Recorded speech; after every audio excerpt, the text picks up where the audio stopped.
Jagan passport కష్టాలు మళ్లీ మొదటికొచ్చాయి. కోర్టుకు హాజరైతేనే పాస్పోర్ట్ వచ్చే అవకాశం ఉంది. జగన్ ముందు 3 ఆప్షన్లున్నాయి. దీనిపై ప్రజలకేమో అనేక అనుమానాలు కలుగుతున్నాయి. ఆప్షన్ 1 ప్రజాప్రతినిధుల కోర్టుకు హాజరై జగన్ వ్యక్తిగత పూచీకత్తు సమర్పించారు. ఆప్షన్ 2 హైకోర్టు తీర్పుపై సుప్రీంకోర్టును ఆశ్రయించాలి.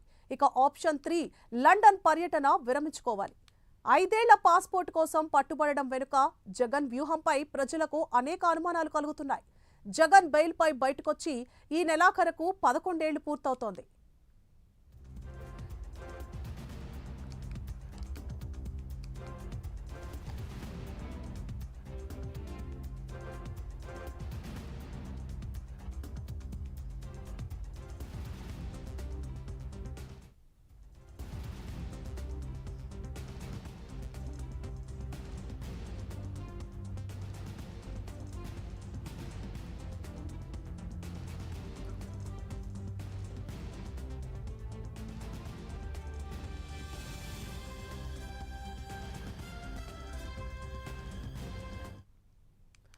జగన్ పాస్పోర్ట్ కష్టాలు మళ్లీ మొదటికొచ్చాయి. కోర్టుకు హాజరైతేనే పాస్పోర్ట్ వచ్చే అవకాశం ఉంది.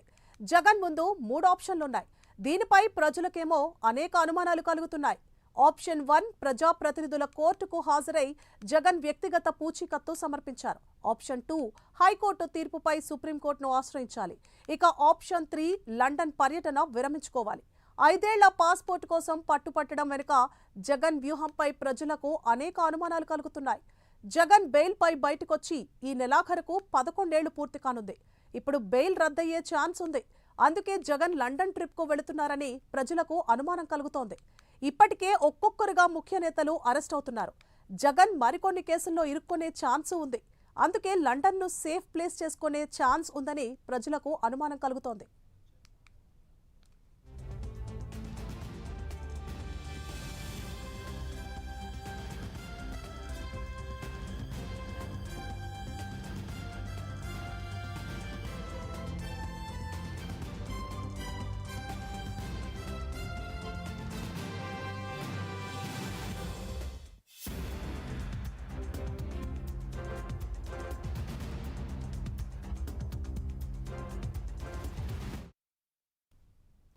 మాజీ ముఖ్యమంత్రి వైఎస్ఆర్సీపీ అధినేత జగన్మోహన్ రెడ్డికి మళ్లీ పాస్పోర్ట్ కష్టాలు మొదలైనట్లు తెలుస్తోంది. ఇదే అంశానికి సంబంధించి మరింత సమాచారాన్ని మా అసోసియేట్ ఎడిటర్ రాజు లైవ్ లో అందిస్తారు. రాజు,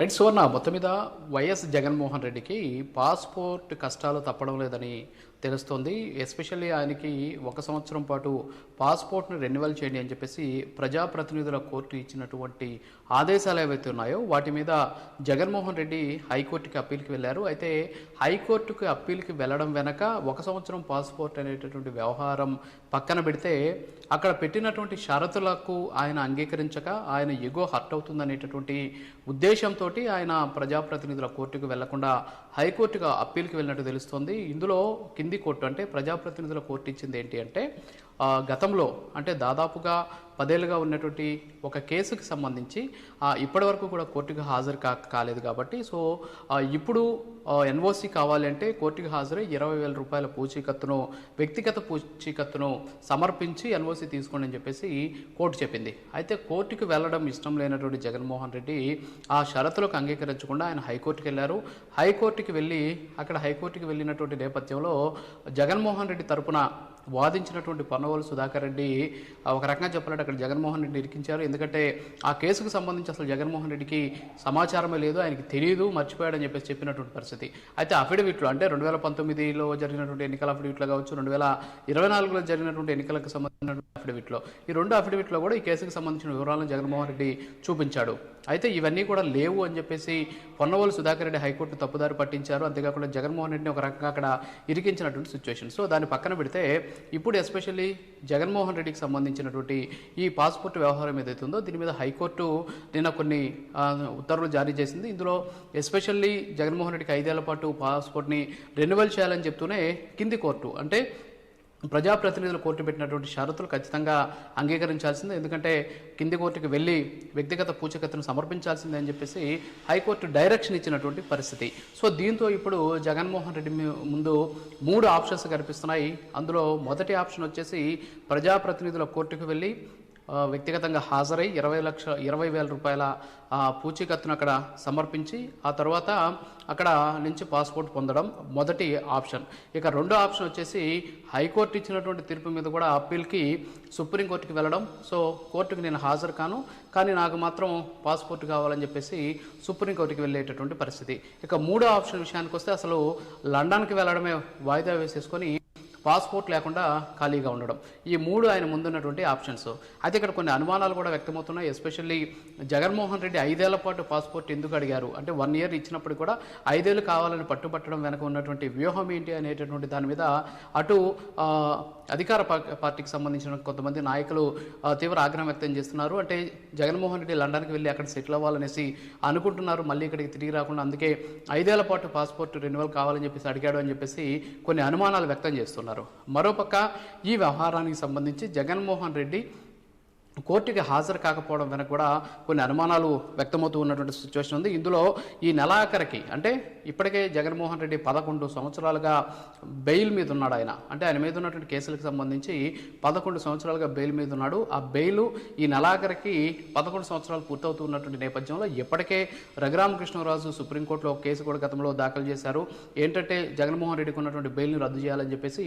సో అలాంటి తలనొప్పులు ఏమైనా వస్తాయనేటటువంటి అనుమానంతో జగన్మోహన్ రెడ్డికి లండన్కి వెళ్ళాలి అనేటువంటి ప్రయత్నం చేస్తున్నాడు అనేటువంటి అనుమానాలు కూడా వ్యక్తమవుతున్నాయి. ఇక మూడో అనుమానం వచ్చేసి ఒక్కొక్కరుగా వైసీపీకి సంబంధించినటువంటి ముఖ్య నేతలు అరెస్ట్ అవుతూ ఉండడం, మరోపక్క జగన్మోహన్ రెడ్డి మీద కూడా కొత్త కేసులు యాడ్ అవుతూ ఉన్నటువంటి పరిస్థితి. ఇప్పటికే బోట్లకు సంబంధించినటువంటి వ్యవహారం ఏదైతే ఉందో దాని మీద దేశద్రోహం కేసు పెట్టాలని చెప్పేసి అధికార పార్టీకి సంబంధించినటువంటి హోంమంత్రి సాక్షాత్తు చెప్పినటువంటి నేపథ్యంలో అలాంటి కేసులు నమోదైతే మళ్ళీ అరెస్ట్ అయ్యేటటువంటి పరిస్థితులు ఉన్నాయి. కాబట్టి సో ఈ నేపథ్యంలోనే అరెస్టుల నుంచి తప్పించుకోవాలంటే లండన్కి వెళ్ళడం సేఫ్ అనేటటువంటి ఆలోచనతోటి జగన్మోహన్ రెడ్డి ఈ ప్రయత్నాలు చేస్తున్నాడనేటువంటి ఈ 3 అనుమానాలు కూడా వ్యక్తమవుతూ ఉన్నటువంటి పరిస్థితి. సో మొత్తానికైతే జగన్మోహన్ రెడ్డి ముందు 3 ఆప్షన్స్ ఉన్నాయి. అలాగే జగన్మోహన్ రెడ్డి మీద 3 బలమైనటువంటి అనుమానాలని అధికార పార్టీ వ్యక్తం చేస్తూ ఉన్నటువంటి పరిస్థితి కనిపిస్తుంది.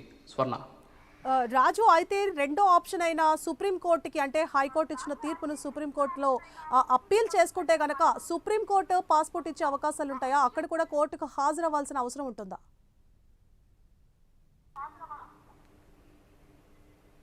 అయితే వాస్తవంగా ఈ కేసుకు సంబంధించి ఉన్నటువంటి 3 ఆప్షన్స్లో ఒకటి సుప్రీంకోర్టుకి వెళ్ళడం. ఎందుకంటే కోర్టుకు వెళ్ళడం ఇష్టం లేనటువంటి జగన్మోహన్ రెడ్డి ఇక్కడ ఉన్నటువంటి అంటే హైకోర్టు ఇచ్చినటువంటి తీర్పింది 5 సంవత్సరాల పాటు పాస్పోర్ట్ని రెన్యువల్ చేయండి, అలాగే ప్రజాప్రతినిధుల కోర్టు ఇచ్చినటువంటి ఆదేశాలు ఏవైతున్నాయో షరతులు ఏవైతున్నాయో వాటిని ఖచ్చితంగా ఫాలో అవ్వాల్సిందే. అంటే ఆ కోర్టుకు వ్యక్తిగతంగా హాజరవ్వాల్సిందే. హాజరైన తర్వాత 20,000 రూపాయల పూచీకత్తు అక్కడ సమర్పించాల్సిందే. సమర్పించిన తర్వాత మాత్రమే 5 సంవత్సరాల పాటు ఈ పాస్పోర్ట్ రెన్యువల్ చేస్తాము అని చెప్పేసి హైకోర్టు చెప్పినటువంటి పరిస్థితి. సో ఇప్పుడు ఆయన ముందు ఉన్నటువంటి 3 ఆప్షన్స్లో ఇందాక మనం చెప్పుకున్నట్టు సుప్రీంకోర్టుకి వెళ్ళడం అంటే కోర్టుకి వెళ్ళడం ఇష్టం లేనటువంటి జగన్మోహన్ రెడ్డి ప్రజాప్రతినిధుల కోర్టుకి నేను వెళ్ళను అని చెప్పేసి హైకోర్టుకి వెళ్ళినటువంటి నేపథ్యంలో హైకోర్టు కూడా సేమ్ డైరెక్షన్ ఇచ్చింది. సో సుప్రీంకోర్టుకి వెళ్ళినా కూడా అలాంటి డైరెక్షన్ వచ్చేటువంటి అవకాశం లేదు. ఎందుకంటే ఒక కేసుకు సంబంధించి నిందితుడిగా ఉన్నటువంటి వ్యక్తి ఆ కేసుకు సంబంధించి ఖచ్చితంగా కోర్టుకి హాజరవ్వాలి.